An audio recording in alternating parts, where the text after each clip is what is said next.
buenos días familia Chiotti, bienvenidos una vez más a su canal. Hoy vamos a preparar un arroz al estilo chino o un arroz chino casero, solo que no va a llevar camarones, un arroz súper sencillo, va a ser económico y vas a poder hacerlo en casa agregando o quitando ingredientes según tu gusto. Una cosa súper sencilla y deliciosa, así que empecemos ya con la receta.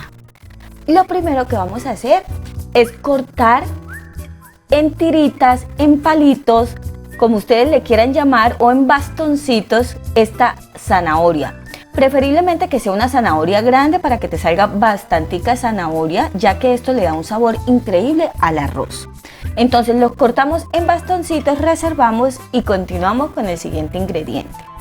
Yo personalmente le agrego apio en rama. A mí me encanta agregarle el apio en rama a casi todo lo que como, la verdad. Y me parece que le aporta también muchísimo sabor, así que córtalo muy bien, resérvalo y luego vamos a cortar medio pimentón rojo. Otra opción es que utilices un cuarto de pimentón rojo y un cuarto de pimentón verde para que le des incluso mucho más color al arroz. Lo vamos a cortar igualmente en pequeñas tiritas y vamos a reservar. Vamos a continuar con un ingrediente infaltable en un arroz frito o en un arroz estilo chino, como ustedes le quieran llamar, y es el cebollín o cebolla larga o cebolla de verdeo. La vamos a cortar finamente, tanto la parte menos verde como las hojas o la parte de arriba como la rama. Es súper importante que la corten finamente y que la reserven. Ahora vamos con las proteínas. Vamos a usar una pechuga, vamos a usar también 2 huevos y vamos a usar aproximadamente 100 gramos de jamón. Esto equivalen como a unas 5 rebanadas gruesitas de jamón. Entonces vamos a iniciar cortando en tiritas el jamón.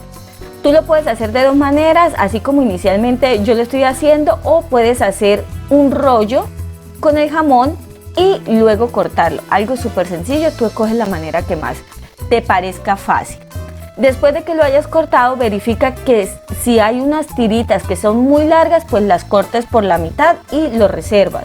Luego la pechuga vamos a hacer lo siguiente, la vamos a cortar primero en unas tiras grandes, preferiblemente no tan delgadas, y luego los vamos a cortar nuevamente haciendo unos cuadritos que no te queden muy pequeños, ojo, que no te queden muy pequeños.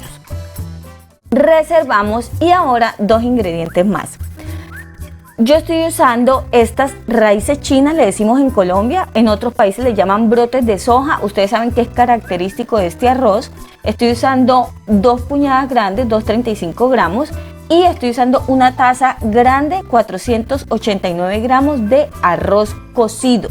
Muy importante que este arroz esté bajito en sal y en aceite en su preparación.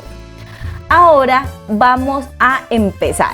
Lo primero que vamos a hacer es agregarle un poco de sal a los huevos y los vamos a batir muy bien hasta lograr eliminar esta estructura chiclosa que tiene naturalmente el huevo. Luego en una sartén que ya está precalentada vamos a agregar un poquito de aceite de oliva y sobre él pues vamos a poner todo el huevo. Vamos a esperar por unos 2 a 3 minutos según la llama que le tengas a la sartén para que se cocine y luego lo vamos a llevar hasta la mitad. No importa si se te rompe un poquito, acá lo único importante es que lo cocinemos bien. Entonces vamos a tratar de hacer como si fuéramos a hacer, no sé, un pancake, por así decirlo, o un wrap. Entonces le vamos a dar vuelta, lo vamos a cocinar muy bien, luego lo vamos a retirar del fuego y ahora vamos a empezar a cocinar el pollo. Entonces ponemos aceite de oliva en la sartén. Esta sartén está a fuego medio alto, por favor, súper importante, y le vamos a agregar sal y pimienta.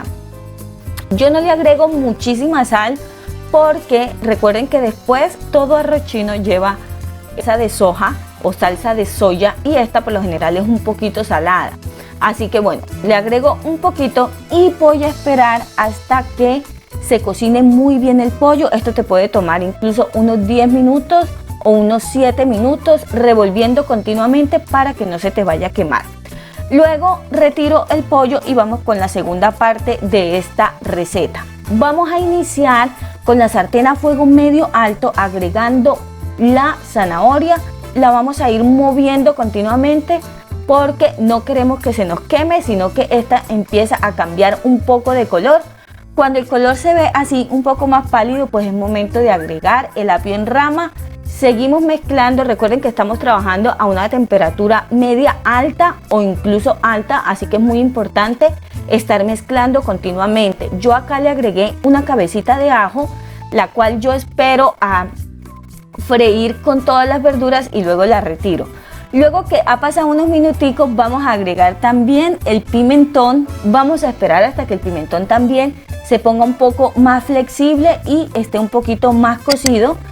Y luego que el pimentón esté así en este punto y todas las verduras bien bonitas, vamos a agregar el jamón. Entonces he retirado ya el ajo, ya ha tomado suficiente sabor las verduras y vamos a empezar a integrar muy bien el jamón. Luego vamos a agregar la mitad de la cebolla que cortamos. Agregamos la mitad, especialmente la parte menos verde, no la parte de la rama, sino la parte menos verde. Se la agregamos a las verduras, seguimos mezclando y es momento de agregar los brotes de soja o las raíces chinas. Seguimos mezclando para que no se nos vaya a quemar nada, para que todo nos vaya quedando en el punto perfecto. No queremos que las verduras tampoco queden sobrecocidas, así que esto es rápido y dándole vuelta continuamente. Mientras dejamos acá los brotes de sojas un momentico, vamos a ir cortando el huevo que hicimos inicialmente. Lo vamos a cortar también en tiritas y luego de pronto lo partimos por la mitad para que no nos quede muy grande. Luego es momento de integrar el huevo a la verdura y comenzamos a mezclar hasta integrarlo por completo. Como se pueden dar cuenta, los brotes de soja ya están un poco más cocidos, un poco más flexibles, es decir, que ya es momento de agregar el pollo también. Seguimos mezclando ya todos los ingredientes para que vayan tomando un poquito de sabor los unos con los otros. Pasado unos 4 minutos es momento de agregar la salsa de soja. Yo agrego inicialmente 2 cucharadas y lo empiezo a mezclar. Es muy importante que ustedes vayan probando porque el punto de la salsa de soya depende mucho del producto que estés usando y depende mucho de tu gusto. A mí personalmente no me gusta con mucha soya porque no me gusta que quede muy salado. Así que bueno, ve midiendo y ve agregando. Luego es momento de agregar el arroz, entonces lo vamos a ir agregando de a poco, vamos a ir integrando y luego que hayamos agregado la segunda parte de este arroz y seguir mezclando, pues es momento de seguir mezclando sin parar para que no se nos vaya a quemar ningún ingrediente y para que el arroz empiece a tomar todo el sabor que ya tienen las verduras y las proteínas que hemos agregado al arroz. Entonces, mis corazones, seguimos mezclando y vamos a probar. Es muy importante que pruebes para que te des cuenta si está bueno de sal o si le hace falta de pronto un poquitico más de salsa de soya. En mi caso agregué un poquitico más de soya porque le hacía falta, agregué una tercera cucharada y seguimos mezclando y seguimos integrando. Esto poco a poco va a empezar a cambiar de color y obviamente tú también vas a darte cuenta que empieza a cambiar incluso el arroz, todo se empieza a mezclar muy bien. Último punto, vamos a agregar la última parte de la cebolla larga que le va a dar muchísimo sabor, pero tiene que ser casi al final para que le dé como ese toque delicioso que tiene este tipo de cebolla. Y así ha quedado nuestro arroz. El arroz frito estilo chino, un arroz sencillo, un arroz con ingredientes que son fáciles de conseguir, que no te vas a complicar la vida, lo vas a hacer en casa y vas a poder sorprender a toda tu familia. Y si a ti te ha gustado esta receta, pues yo te invito para que te suscribas y actives la campanita en la función de todos y me regales también un like. Yo me quedo probando esta delicia, uno de mis arroces favoritos y bueno, aquí vamos a seguir con esta nueva serie de arroces para que ustedes sigan encantados con estas recetas que podemos hacer en casa. Recuerden que al final tenemos todos los ingredientes y cantidades usados y recuerden también seguirnos en todas nuestras redes sociales. Yo les envío un beso gigante y nos vemos en un próximo video. Chao.